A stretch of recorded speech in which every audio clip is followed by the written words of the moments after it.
যার কারণে ভুলেও কোনোদিন তাসবিহ দানায় তাসবিহ গণনা করবেন না। তাসবিহ দানায় তাসবিহ গণনা করা বিদআত।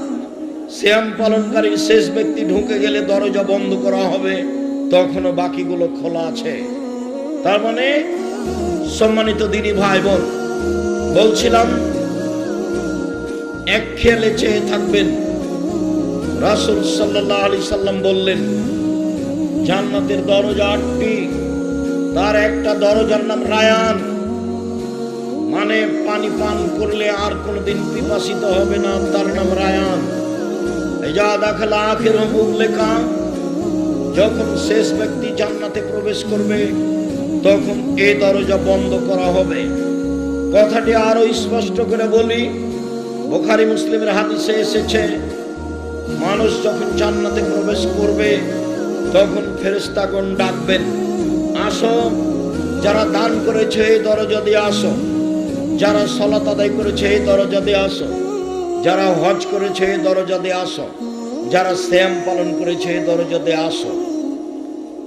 আবু বকর সিদ্দিক রাদিয়াল্লাহু তাআলা আনহু বললেন, আল্লাহর নবী, বিচারের মাঠে এমন কোন ব্যক্তি হবে যাকে সব দরজা থেকে ডাকা হবে? আল্লাহ রাসূল বললেন, হ্যাঁ, তুমি তার মধ্যে। যেটা মূল কথা, সিয়াম পালনকারী শেষ ব্যক্তি ঢুকে গেলে দরজা বন্ধ করা হবে, তখনও বাকিগুলো খোলা আছে। তার মানে হজ করে সালাত আদায়ের দরজা দিয়ে ঢুকতে পাবে, সালাত আদায় করে হজের দরজা দিয়ে ঢুকতে পাবে, কিন্তু সিয়াম ছাড়া এই দরজা দিয়ে কেউ ঢুকতে পাবে না। ইবাদতের জগতে সবচেয়ে ব্যতিক্রম দামি ইবাদত হলো সিয়াম। সম্মানিত দিনী ভাই বোন, উমামা বাহিলি রাদিয়াল্লাহু তাআলা আনহু বলেন, রাসূল সাল্লাল্লাহু আলাইহি ওয়াসাল্লামকে তিনি বললেন, মুরনি বিআমালিন, আল্লাহর নবী আমাকে একটা আমলের কথা বলেন যাতে আমি জান্নাতে চলে যাব। আল্লাহ রাসূল বললেন, আলাইকা বিসওম ফাইনাহু লা মিসলা লাহু। উমামা, তুমি সিয়াম পালন করো। ইবাদতের জগতে সিয়ামের মতো কোনো ইবাদত নেই। এইটা হলো সিয়াম আর এটা হলো সালাত। কেউ যদি বলে সালাত সিয়ামের মতো তাহলে ভুল হবে। এটা হলো সিয়াম, এটা হলো হজ। কেউ যদি বলে হজ সিয়ামের মতো তাহলে ভুল হবে। রাসূল সাল্লাল্লাহু আলাইহি সাল্লাম বললেন, ইবাদতের জগতে সিয়ামের মতো কোনো ইবাদত নেই। এই ছেলে, অপেক্ষা করো, কিছুক্ষণ অপেক্ষা করো, ধৈর্যের পরিচয় দাও। কি করবা? ধৈর্যের পরিচয় দাও, কিছুক্ষণ অপেক্ষা করো। উমামা বাহিলি রাদিয়াল্লাহু তাআলা আনহু বলেন, আমি আল্লাহর নবীকে বললাম, আল্লাহর নবী একটা আমলের কথা বলেন যাতে আমি জান্নাতে চলে যাব। রাসূল সাল্লাল্লাহু আলাইহি সাল্লাম বললেন, উমামা, আলাইকা বিসওম ফাইনাহু লা ইদরা লাহু, তুমি সিয়াম পালন করো।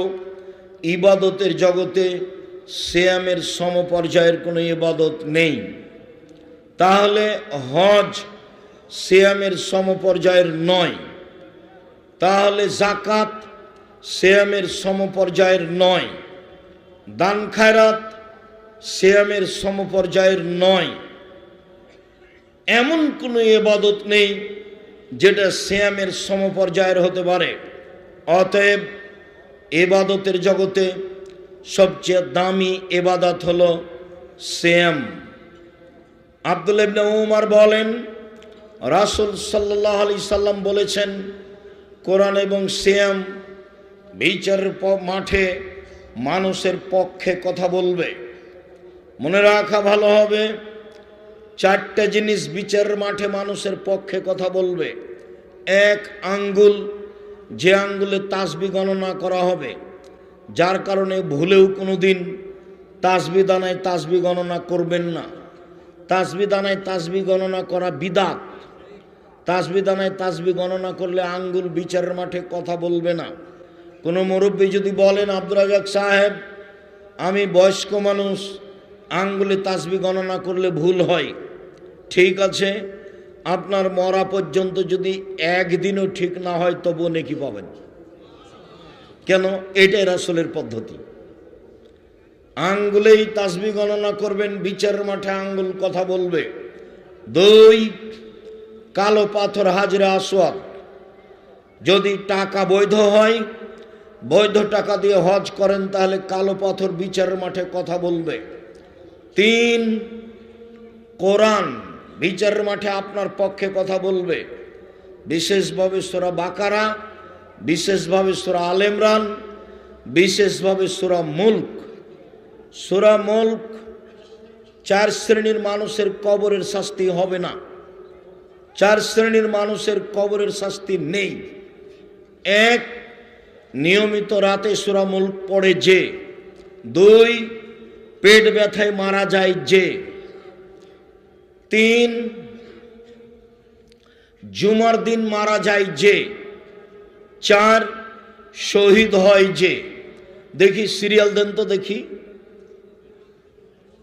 যাদের কবরের শাস্তি হবে না। 1, সূরা মুলক রাতে পড়ে যে 30 আয়াত। 2, পেটের ব্যথায় মারা যায় যে। 3, জুমার দিন মারা যায় যে, বৃহস্পতিবারের দিন যে সূর্য ডুবে গেছে, অর্থাৎ আজকে যে সূর্য ডুবেছে তখন থেকে নিয়ে সূর্য ওঠা পর্যন্ত, এবং না গত বৃহস্পতিবার, আজ সারাদিন চলছে, আজকে সূর্য যখন ডুবেছে তখন বন্ধ হয়ে গেছে। সারাদিন সারা রাত জুমার অন্তর্ভুক্ত। যেমনই জুমার দিন সূর্য ডুবে গেছে তেমন শেষ হয়ে গেছে। চালু হয়েছিল কখন বলেন তো? বৃহস্পতিবার দিন যে রাতে চালু হয়েছিল, সারা রাত থেকেছে। জুমার দিন সারা দিন থেকেছে। এই সময়ে মারা গেলে তার কবরের শাস্তি হবে না, এই কথা মুহাম্মদ সাল্লাল্লাহু আলাইহি সাল্লাম বলেছেন। 4, শহীদ হয় যে, তার কবরের শাস্তি হবে না। একটু বাড়ির দিকে যাবেন আর বলতে থাকবেন, আরো 2-3টা কথা আছে, বাড়ির দিকে যাবেন আর বলতে থাকবেন। মোবাইলের অবস্থা দেখবেন না, মোবাইল আপনার ক্ষতি করেছে, আরো করবে, তার প্রতীক্ষমান হয়ে আছে। সম্মানিত দিনী ভাই বোন, বলছিলাম সিয়াম বিচার মাঠে কথা বলবে। সিয়াম বলবে প্রতিপালক, রব্বি মানাতহু তাওমা শাহওয়াতা ফাসাফিনি ফিহে, লোকটাকে আমি দিনে খেতে দিনি, মন মতো চলতে দিনি। লোকটাকে আমি দিনে খেতে দিনি, মন মতো চলতে দিনি। তুমি আমার কথা শোনো, একে জান্নাতে দাও। সিয়াম কথা বলবে, তখন আল্লাহ বলবেন ঠিক আছে দিলাম। আবু হুরায়রা রাদিয়াল্লাহু তাআলা আনহু বলেন, রাসূল সাল্লাল্লাহু আলাইহি সাল্লাম বলেছেন, কুল্লু আমাল ইবনে আদম ইজাফুল হাসানাতু বিআশরি আমসালিহা ইলা 700 যায়ফ। আদম সন্তানের সব নেকি 10 লেখা হয়, বাড়তে বাড়তে 700, আরো আরো আরো।